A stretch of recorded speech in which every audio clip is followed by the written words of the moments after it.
নমস্কার বন্ধুরা, ডলির রন্ধনশালায় সবাইকে স্বাগত। আর আজকে তোমাদের সাথে শেয়ার করব মটরশুঁটির একটা দারুণ রেসিপি। আর যেহেতু এখন মটরশুঁটির সিজন না, তাই কিন্তু আমি তোমাদের সাথে ফ্রোজেন মটরশুঁটি দিয়ে আমি এই রেসিপিটা তোমাদের সাথে শেয়ার করব। আর পুজোর সিজন মানে জমিয়ে আড্ডা, গল্প, আর তার সাথে সাথে বেশ ভালো ভালো খাওয়া দাওয়া। আর এই রেসিপিটা দিয়ে তোমরা কিন্তু গরম গরম লুচি, পরোটা বা ভাত, রাইস, পোলাও সব কিছুই কিন্তু খেতে পারবে। আর রেসিপিটা একেবারে বানানো খুবই সোজা। আর এই রান্নার জন্য আমি এখানে 500 গ্রাম পরিমাণ ফ্রোজেন মটরশুঁটি নিয়েছি। আর মটরশুঁটিগুলো আমি প্রথমে একটা বড় বাটির মধ্যে ঢেলে নিয়েছি। এবার আমি মটরশুঁটির মধ্যে বেশ কিছুটা নর্মাল জল দিয়ে দেবো। যেহেতু ফ্রোজেন মটরশুঁটি, তাই কিন্তু খুব ভালোভাবে প্রথমে মিনিট 10 মতো ভিজিয়ে রেখে দিতে হবে। মটরশুঁটি যেহেতু ফ্রিজের মধ্যে রাখা ছিল, তাই কিন্তু মটরশুঁটির ভিতরে প্রচুর পরিমাণে বরফ জল আছে। আর এইভাবে ভিজিয়ে রেখে দিলে তাহলে ভিতর থেকে সুন্দরভাবে বরফ জলটা বেরিয়ে আসবে। 10 মিনিট পরে আমি অল্প অল্প করে মটরশুঁটি এভাবে হাত দিয়ে হালকা করে চাপ দিয়ে আমি জলটাকে ঝরিয়ে একটা প্লেটের মধ্যে তুলে নেব। আর 10 মিনিট ভিজিয়ে রাখার জন্য মটরশুঁটিগুলো দেখো বেশ আগের থেকে অনেকটা কিন্তু শক্ত হয়ে গেছে। সমস্ত মটরশুঁটিগুলো আমি একইভাবে জল ঝরিয়ে প্লেটের মধ্যে তুলে নিয়েছি। এবারে আমি প্রথমে একটা রান্নার জন্য মশলা বানিয়ে নেব। প্রথমে আমি নিয়ে নিলাম এখানে 1 চামচ পরিমাণ হলুদের গুঁড়ো। আর হলুদের সাথেই আমি নিয়ে নিলাম 1/2 চামচ পরিমাণ ঝালের জন্য লঙ্কার গুঁড়ো। আর নিয়ে নিলাম 1/2 চামচ পরিমাণ ধনে গুঁড়ো। আর নিয়ে নেব 1/2 চামচ পরিমাণ জিরে গুঁড়ো। এবার আমি মশলার মধ্যে অল্প পরিমাণ জল দিয়ে দিলাম।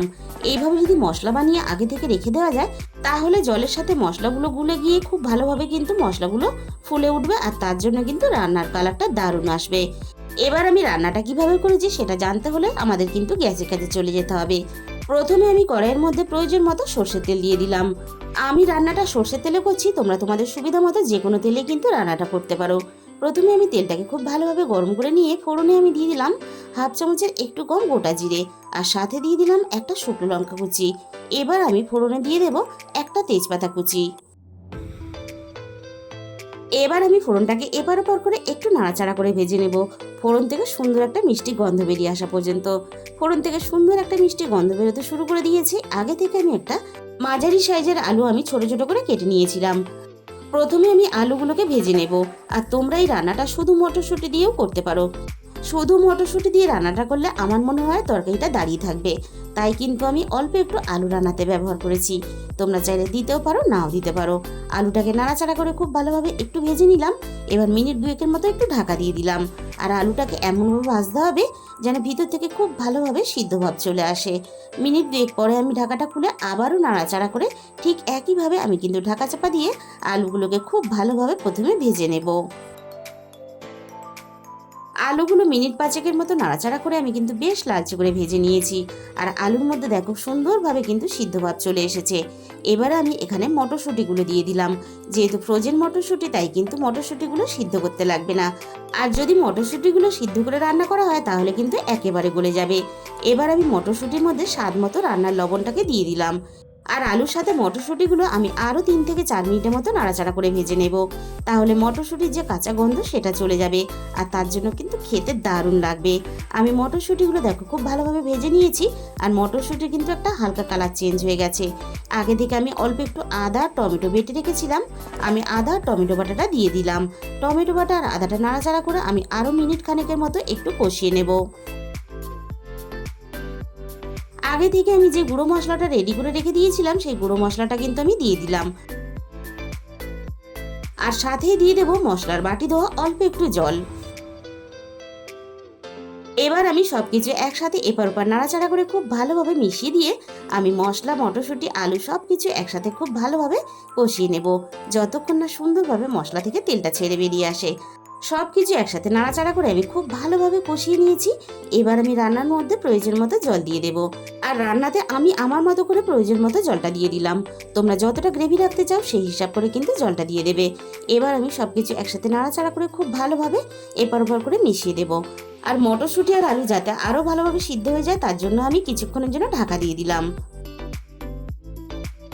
মিনিট 15 পরে আমি কড়াই থেকে ঢাকাটাকে সরিয়ে নিলাম।